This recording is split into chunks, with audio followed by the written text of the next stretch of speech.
Paano nga ba magbukas ng GSave account lalo na yung CIMB dito sa GCash? By the way, kung first time mo sa channel na to and gusto mo pa ng mga online tutorial videos katulad nito, please click the subscribe button. As soon as pag-open mo ng GCash account mo at verified user ka na, pwede ka nang mag-open ng GSave account. Ano nga ba ito? Isa itong bank account kung saan pwedeng ma-insure yung pera mo up to 500,000 pesos. At ang maganda pa dyan, pwedeng tumubo yung perang iniipon mo dito.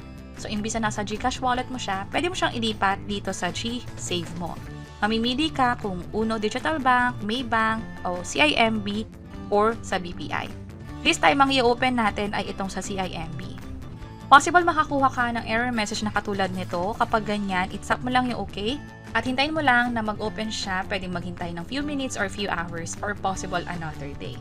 At kapag nga binalikan mo na yung GCash account mo, halimbawa i-tap mo lang tong CIMB account, ganito dapat yung makita mo. Pwedeng magkaroon pa ng pop-up, depende kung may updates, pero may option na dito kaagad na mag-open ka ng savings account. Sa ngayon, ang nakikita natin dito ay nasa 2.6% interest rate. Pero may pagkakataon na mas mataas yung ino-offer nilang interest rate, lalo kung may promo. Basta ang gagawin mo lang ay mag-deposit ng pera dito at hintayin na tumubo yung pera mo. Ang interest rate nga pala dito ay per year. Wala itong maintaining balance, pwede ka rin mag-withdraw at mag-deposit anytime for free. So, i-click lang tong open savings account at siguraduhin lang na pasok tayo dito at may mga requirements tayo kasi kailangan mag-submit ng valid ID, kailangan din mag-verify ng email address. I-click lang ang continue dito para makapag-proceed. At kailangan mag-provide ng mga information na nakikita natin dito. Dito sa beneficiary owner, kung sino yung owner ng GCash account, which is kayo yun yung makikita yung pangalan dito. So, fill upan lang to. At kapag okay na, sa bandang baba may mga tanong dito na politically exposed person. Ibig sabihin nito ay may kamag-anak ka ba or close associate na taong nakaupo sa gobyerno. So, sa akin, no. Are you a citizen or resident of US? Sa akin din, no. I-click ang next kapag okay na. By the way, for the expected transaction, kahit ano naman pwede dito, pero ang pinili ko naman ay 1 to 30 transactions per month.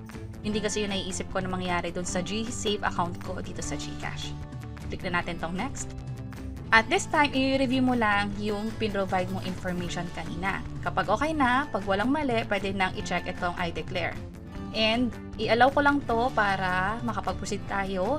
And then, meron din dito optional promos and offers. Sa akin, hindi ko na to i-check. Click natin tong savings account. By the way, ito nga pala yung user agreement na pwede mag-pop up habang nag-agree kayo sa mga terms and conditions. Hintayin lang natin na ma-process. At pwede kayo makakuha ng error message na katulad nito. Kapag ganyan, i-close yun lang yung GCash ninyo, pumunta ulit sa GSave or sa CIMB, at makikita nyo na ganito na siya, dapat wala ng error. Hindi ko alam kung pareho tayo na may experience. Pero makikita nyo dito sa homepage niyo sa CIMB, andito rin yung account number kung may gusto magpadala sa inyo ng pera sa CIMB bank account nyo. Ito ibibigay nyo, yung account number mismo. Ito nga pala yung base interest rate at makikita rin dito kung magkano yung balance ninyo. Pwede rin mag-deposit dito. Pag kinlik nyo yan, kung magkano yung nasa GCash nyo, yun yung pwede nyong i-transfer papunta sa CIMB and vice versa. Kung magkano yung nasa CIMB ninyo, pwede nyo siyang ilipat papunta sa GCash wallet ninyo. Ang pipiliin nyo para dyan ay yung withdraw na option. Ito siya. And clearly, nakakakuha tayo ng error kasi nga wala pa tayong balance para i-withdraw or i-transfer from CIMB to GCash. Pero pag GCash to CIMB or papasok dito yung pera, deposit yung dapat na piliin. And may makikita rin kayo ditong upgrade now kasi sa ngayon, possible baka by the time na tinatry nyo na to is meron pa rin tong expiry na 1 year or 12 months. So pag ganyan, madali lang naman, i-click nyo lang tong upgrade now. Mag-provide ng mga information dito, mother's maiden name, pangalan ng nanay ng dalaga, and then fill upan lang yung the rest ng info, katulad ng state of birth, city of birth, kung nagkatrabaho, ilagay dito ang employer name.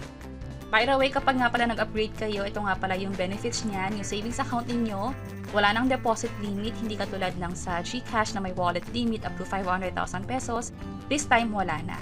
Pero ang insured lang ay up to 500,000 pesos. Anything na lagpas doon sa amount na yon, hindi na siya insured ng PDIC.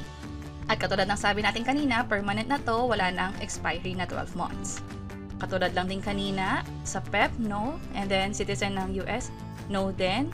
Mamili nga rin pala dito sa purpose of account, expected transaction, maging sa nature of work or industry type. Next, i-check lang tong I declare. And then magpa-pop up ulit tong user agreement. Kung gusto nyo palang maka-receive ng promos or offers via email, pwede nyo i-check to bago i-click itong submit na button. And then, we have received your request to upgrade your account. Ito na yung confirmation. Hintayin na lang natin na maka-receive ng notification. Or di naman kaya, i-open nyo lang yung savings account niyo or yung CIMB niyo sa GCash anytime. And kapag wala ng notification or yung parang message dito sa bandang taas na sinasabing dapat mag-upgrade, ibig sabihin, upgraded na to, hindi na mag-expire yung CIMB account niyo sa GCash. At ganun kadali, from here, pwede nang mag-deposito, pwede nang mag-withdraw, at pwede nyo ring i-check yung transaction history nyo dito kung magkano nga ba yung lumabas o yung pumasok na pera sa GSave account ninyo dito sa GCash.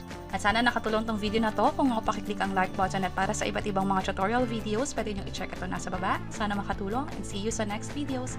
Bye-bye!